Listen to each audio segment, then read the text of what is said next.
All right, welcome to your daily market briefing. Here's the essential rundown of how the Nepal Stock Exchange performed on Tuesday, March 24th, 2026. Let's jump straight into the numbers. So, the big picture? A really positive day for the market. The NEPSE index closed up a solid 23.83 points. You love to see that kind of clear, positive momentum. To put that in percentage terms for you, that's a gain of 0.81%. That brought the final closing bell number to 2,960.40, a very strong finish to the trading day. Okay, now before we get into the nitty-gritty of the day's action, let's quickly talk about a key metric: turnover. Simply put, this is the total cash value of all the shares that changed hands. It's so important because it tells us how much conviction and activity is behind the market's moves. High turnover means big money is talking. And wow, the turnover today was seriously impressive. We saw 14.83 Arba rupees. That's over 14 billion in total value traded. That huge volume, spread across almost 36 million shares, tells us that today's climb wasn't just some passive drift. Nope, this was driven by a ton of active participation. All this activity pushes the total market cap to just over 50 Kharba rupees. But here's the thing, that overall gain, as nice as it is, doesn't even tell half the story. If you dig just a little deeper, you'll see the market was anything but uniform today. In fact, we saw a pretty dramatic split between some key sectors. And this chart says it all, doesn't it? Just look at that divergence. On one hand, you have the trading index absolutely rocketing up by an incredible 9.12%, and on the other, the microfinance index actually ended the day in the red, down about 0.5%. That is a massive gap. It's a huge clue that investors are shifting their capital around in a big way.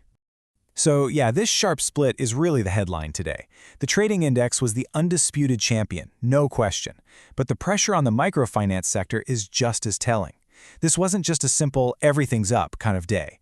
This was a day of clear sector rotation, and it gives us a perfect snapshot of where investor confidence is flowing right this minute.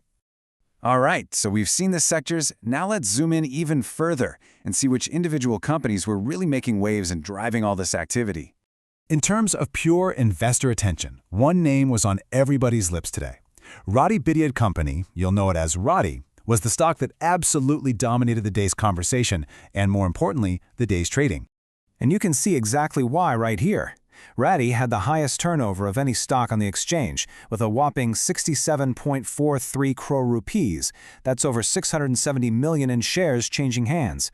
All that volume helped push its price to a close of 905, making it the undeniable focal point of today's market. Now, to get the full picture, you always have to look at the other side of the coin. For every stock that's flying high, there are others facing some pretty significant headwinds. Today's most notable decliner was First Microfinance. It dropped a hefty 6.56% to close at 909.20. And this really tracks with the broader weakness we saw across that entire microfinance index, suggesting this was less about the company specifically and more about pressure on the whole sector. Okay, let's put a bow on this. We've looked at the headline index, the sector performance, and the individual movers and shakers. What does it all really mean when you boil it down? For me, today's story has three key chapters. First, the market had a solid day overall, no doubt about it.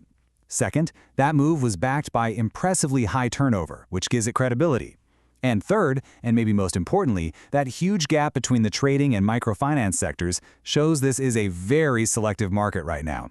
Investors aren't just buying everything, they're clearly picking their spots. And all of this leaves us with a really fascinating question heading into tomorrow's session. After such an explosive 9% move in the trading sector, what happens next? Does that momentum keep going? Or will we see investors start to take profits and rotate that capital, maybe looking for the next big thing? That's what we'll all be watching for.